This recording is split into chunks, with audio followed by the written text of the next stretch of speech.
এই হলো R15 এর পাওয়ারের মজা। আসসালামু আলাইকুম, welcome to my YouTube channel and Facebook page. আছি আমাদের এলাকায়, আমাদের পারিবারিক কিংবা বংশীয় কবরস্থানের পাশে দাঁড়াইছি। চালাবো বন্ধুর R15 ভার্সন 4 বাইকটা। আমার কাছে খুবই ভালো লাগে। আজকে বাইকটা চালায়া বাইকটার কিছু ভালো দিক তুলে ধরবো, আর বাইকটা কেন আমার কাছে ভালো লাগে সেই বিষয়গুলো আমি তুলে ধরার চেষ্টা করব রাইড করতে করতে। তো চলেন বাইকটা চালাই, বাইকটা চালাইয়া বাইকটার ভালো মন্দ দিকগুলো আপনাদের সামনে তুলে ধরি, আর বাইকটা আমার কাছে কেন স্পেশালি এত ভালো লাগে সেটাও আপনাদের সাথে একটু শেয়ার করি। তো যাব এখন কোটবাড়ির দিকে, কোটবাড়ি হয়ে কোটবাড়ি বিশ্ব রোড, তারপরে হাইওয়েতে কিছুক্ষণ রাইড করব, তারপরে আবার এলাকাতে চলে আসব।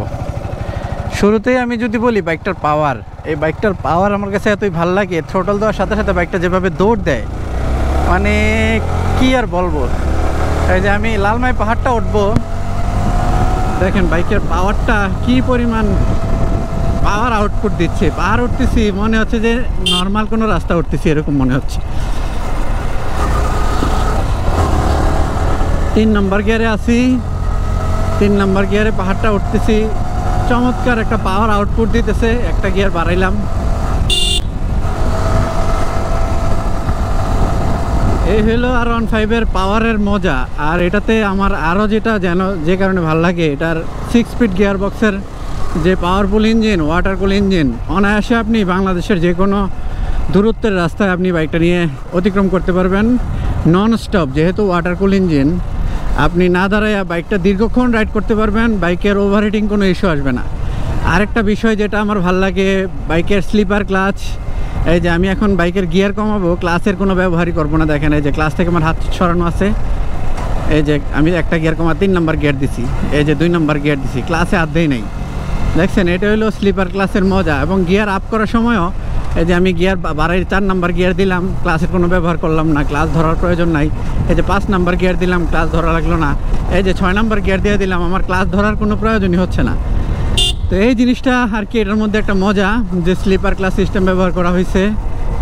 বাইকের পাওয়ার আউটপুট সেই রকমের লেভেলের, বাইকের পাওয়ার, 6 স্পিড গিয়ার বক্স, আর অল ওভার বাইকের লুক। এই বাইকটার লুকটা আমার কাছে চমৎকার লাগে। রাইডিং পজিশনটা যদি একটু মানে সোজা না, একটু উপরে মানে উঠতে চালাইতে হয়, বাট এটা আমার কাছে ভালোই লাগে, কমফোর্টই লাগে। আর R15 বাইকটা আমার কাছে মনে হয় বাইক প্রেমীদের একটা one of the most favourite bike. মানে সবারই একটা স্বপ্ন থাকে যে একটা R15 কিনবো। আর বাইকের কালারটা যদি এরকম নীল হয় তাহলে তো আরও জোশ হয়ে যায় আর কি বিষয়টা। তো এছাড়াও বাইকের আরও কিছু জিনিস, বাইকের অল ওভার মাইলেজ, বাইকের লুক, বাইক ইঞ্জিনের লংজিবিলিটি, সব দিক থেকে চিন্তা করলে R15 বাইকটা কিন্তু একদম মোটামুটি বলা যায় সব দিক থেকে বেস্ট একটা বাইক বাইক প্রেমীদের কাছে। আর স্টাইলিশ লুকের কারণে এই বাইক পছন্দ করে না এমন লোক মনে হয় খুব নাই বললেই চলে আর কি।